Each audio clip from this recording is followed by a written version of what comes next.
Labas, mėly Pulso klausytojai, su jumis Paulina ir šiandien pirmadieniška mūsų laida prasideda su mintimis apie ateinantį savaitgalį. O jeigu tiksliau, apie šį šeštadienį Panevėžio rajono Ėriškių kultūros centre įvyksiantį suvalgomų šaškių turnyrą. Ir su mumis renginio organizatorius, žmogus, kurio panevėžiečiams tikriausiai net nereikia pristatinėti, tai Valdemaras Liudvinavičius. Labas, Valdemarai. Sveiki, gyvi visi. Tai kaip šiandien užsikūrė nuo ryto? Puikiai. Iš tikrųjų, metai rodo, kad reikia patarimų paklausyti, tai tam tikrų dalykų atlikta, kad iš ryto problemų nebūtų. Puiku. Tai keliaujam tada prie šio išskirtinio turnyro. Trečią kartą jis jau vyksta. Tikrai taip. Ir ar teisingai suprantu, čia pirmas toks Lietuvoje šis renginys su valgomų šaškių? Pirmas buvo prieš kelis metus, prieš 2, tai buvo pirmasis. Bet turime unikali idėja, taip tai yra. Taip, stengiamės pirmąjį tokį renginį darydami, kiek įmanoma panaršyti, paieškoti, paklausinėti, ar kažkas tokio kaip su valgomų šaškių turnyras yra vykę, galbūt kažkokių mažesnių dalykų, bet ne taip oficialiai pristatytų, gal nepaviešintų, kaip ir neradom. Tai pasiskelbėm, kad toks vienintelis Lietuvoje. Tai iš kur iš vis ta idėja gimė? Kažkur pasaulyje, tai egzistuoja tikriausiai toks dalykas, ar kaip čia? To ieškoti stipriai nesistengiam, bet pasaulyje, kaip sako, jeigu kažkokia kyla mintis, ko gero dar 2 ar 3 žmonės apie tą patį pagalvoja mūsų Žemės planetui. Tai iš tikrųjų medija, gražus trumpas vaizdelis, kaip 2 darbininkai galbūt per pietų pertrauką susėdę dideliai vienoj šaly ant šaškių lentos pasidėję puotavo sušius. Tai kodėlgi neišplėtus pagalvojau ir Panevėžio rajone pakankamai įdomu matyti, kaip žmonės stengiasi, daug kulinarijoje pažengę yra. Tai vad gal kažkaip pritraukti ir tuos, kurie mėgsta pagalvoti, pažaisti, tuos, kurie mėgsta virtuvėje suktis, juos kažkaip apjungti ir dar padaryti tokį renginį, kokio galbūt dar nebuvo, kad susiburt, bendrauti ir pramogauti pačiu. O pats mėgsti šaškiam žaisti? Ar čia tavo tas gaminimas labiau pomėgis? O, geras klausimas, kad žaisti, tai tenka pažaisti, su sūnum tenka pažaisti, su dukrom, gal mažiau, vaikystė ar tai užkabino, ne, gal labiau smagiau buvo lakstyti po kiemą, spardyti kamuolį, bet nesvetimas tas žaidimas. Na, sakykim taip, taisyklės žinau ir kokį vieną kitą kartą yra tekę laimėti prieš sūnų. O gerai, kokiu principu viskas vyksta, kas liečia tą šaškės numušimą? Tai tas jau skanėstas, kažkas keliauja tam, kas numušė, kaip čia vyksta viskas? Na tikrai taip, iš tiesų taisyklės labai stipriai nesikeičia, gal net reiktų įvardinti, kad iš vis nesikeičia. Aš žaidžiu su priešininku, kuris turi sudėlioję savo šaškių kolekciją, 12 vienetų, aš turiu savo 12 ir tą, ką nukirtau, tas ir priklauso man, tik tai čia jau pasirinkimo laisvė. Ar iš karto tuo pačiu metu ragauti, skanauti, galbūt bežaidžiant, blaškant kabutėse varžovą ir klausti, kas tai, kaip tai pavyko padaryti, arba galima tiesiog pasidėti, kaupti, surinkti savo nukirstų šaškių kolekciją ir tuomet galbūt dar pavaišinti savo komandos draugus, bičiulius, kurie yra kartu atvykę. Bet tas tiesa, jau ką nukirtau, tas yra mano. Tai papasakau, kas ten įdomiausio yra ant tos lentos atsidūrė. Per 2 metus iš tiesų nuo pačių gamintų sušių, šviežutėliausių kanelių, iki netgi silkių pataluose ir baltos mišrainės, kas vyko pernai, tikrai visus sužavėjo.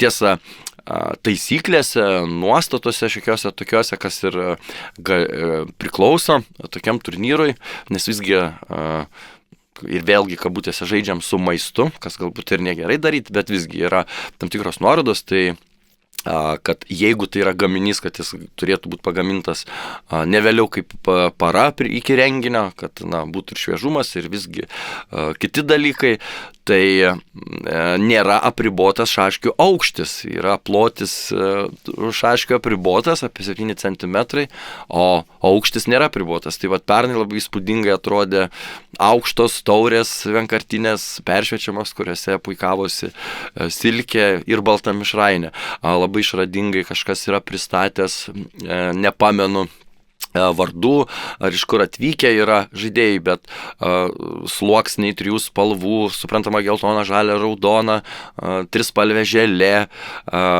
kažkas gurmaniškai yra ruošę įvairiausius sūrius, persmeigtus su vynogiam, braškiam, irgi žinomas visiems, turbūt ne tik Panevėžy, bet ir Lietuvoje, Lietkabelio X Sektor fanų klubas pasiruošė specialius, užsisakė keptus sausainius, kurie papuošti ir užrašais, lazerių šiuolaikinių pagalba, kas irgi valgoma. Išradingai Panevėžio rajono gyventojai gamina šaškes, savo rankų darbo šokoladiniai, saldainiai, žinoma, vieno kąsnio sumuštiniai, mini kibinėliai, mini čeburekiukai, mini burgeriukai, apstu iš tiesų ir akis raipsta. Va, dėl to galima paminėti, sugalvojam, kad ne tik pramoga žaisti, skanauti, bendrauti, bet dar ir pasistengti, nes išrenkam ir šiemet išrinksim gražiausias, išradingiausias šaškės ir jas taip pat apdovanosim rėmėjų, bičiulių prizais. Kol tu čia vardinai, man tokia mintis kilo, pavyzdžiui, aš nemėgstu silkės, tai aš jau negalėsiu žaisti su to žmogum, kuris silkę pasiruošęs, kaip čia tos poros sudėliojamos. Valgyti nebūtina. Per pirmąjį renginį sugalvojom, kad varžovas parenkamas yra burtų keliu, tiesiog atsitiktinumo būdu, o antroji jau partija galima pasirinkti pačiam, su kuo norėtum pažaisti. Iš ties smagu matyti ir iš buvusių renginių nuotraukų, kai burtų keliu išsiaiškinama, kad vyresnio amžiaus žmogus žaidžia su mokyklinio amžiaus berniuku ar mergaitė ir netaip jau ir lengvai sekasi, net ir patiems, reiškia, šaškių entuziastams įdomu būna ir staptelyje, kad reikia ir pagalvoti, netaip jau taip nuvertinti tą amžių, tai visgi sužaisti galima nevalgyti. Išradingumas žaidėjų ir noras kuo daugiau pažaisti egzistuoja ir po oficialių 2 ar 3 partijų. Niekas, kaip sakyti, nedraudžia ir gal net ir padėjo mums sugalvoti, kad galima sutarti su kokiu priešininku ir žaisti paskui su šaškių likučiais, tai yra 6 šaškės prieš 6, o gal net ir patiems susidėlioti kokią įdomesnę eigą ir bandyti vienas kitą įveikti. Visgi, kokia be pasitaikytų šaškė, žmonių tikrai yra atvykusių nemažai, tai galima bendrauti, keistis, o gal net ir padovanoti. Kaip manai šiais metais, kiek turėtų būti dalyvių?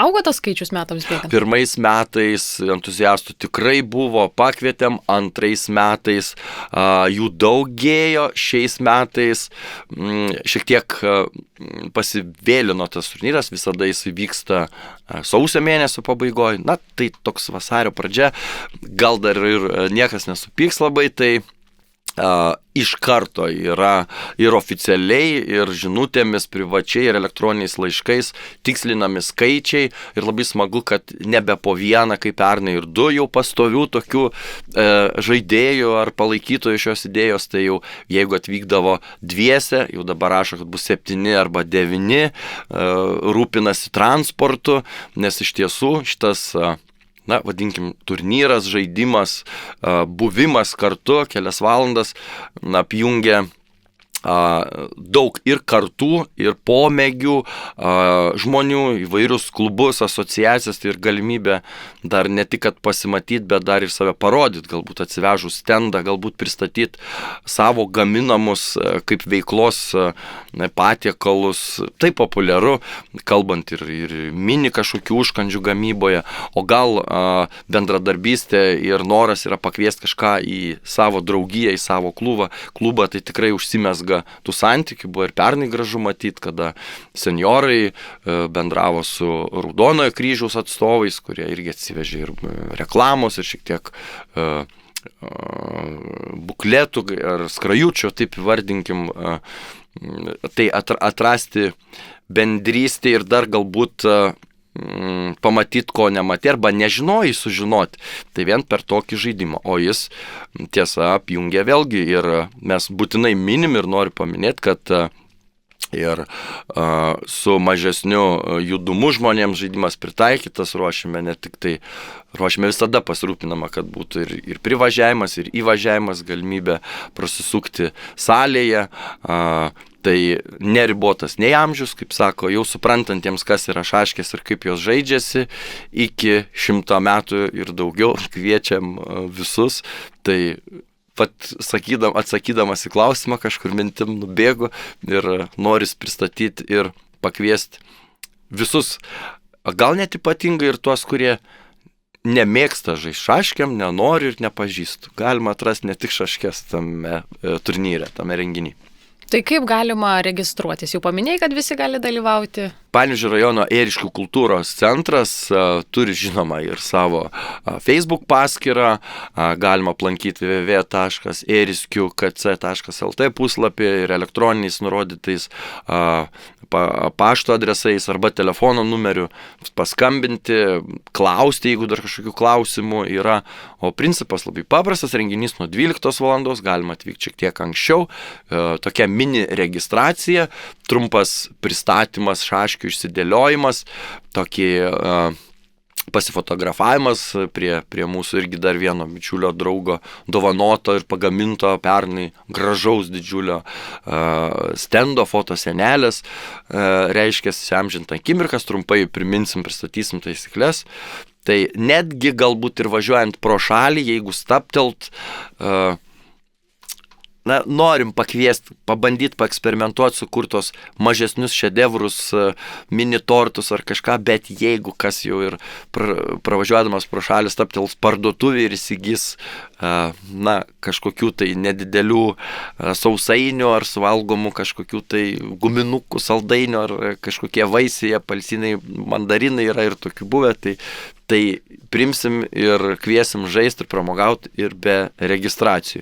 Tiesiog registracija labai paprasta, norim, kad stengiamės, kad kiekvienas sudalyvavęs išsivežtų ne tik galbūt įspūdį, nuotrauką, prisiminimą, vieną kitą pergalę, skonį, bet ir nors kokį nors mini atsiminimą, medalį, prizą, dovaną, kurių irgi džiaugiamės, nemažėja kasmet, tie, kas palaiko idėją, tie, kas draugauja ir Panevėžio rajono, ir gyventojai, ir miesto, kavinės, restoranai. Tai labai džiaugiamės, labai norim dėkoti, kad visgi galim per juos pasidalinti dar kažkuo, ne tik tai sugalvotą idėją. Tai čia pabaigai norėjau klausti, bet jau kaip ir išgirdau, žodžiu, nugalėtojų prizai laukia. Tikrai taip. Nugalėjimas galbūt čia yra svarbiausia, mums labai įdomu pamatyti ir pagirti ir patiems nusistebėti tose šaškių pagaminimuose. Jau procesas taip, kiekvieno individualus dalykas, kaip kokia taktikos imsis, ar visgi stengsis nepasiduoti iki paskutinio, ar tiesiog greitai sužaista partija, galbūt norėdamas pasiūlyti savo šaškę kuo greičiau paskanauti, bet stengsimės apdovanoti, žinoma, ir daugiausiai pergalių laimėjusių, jauniausius, vyriausius, kaip ir minėjau, gražių kažkokių įdomių, išradingų šaškių gamintojus. Tai ačiū tau už pokalbį. Prašom, ačiū, kad pakvietėt.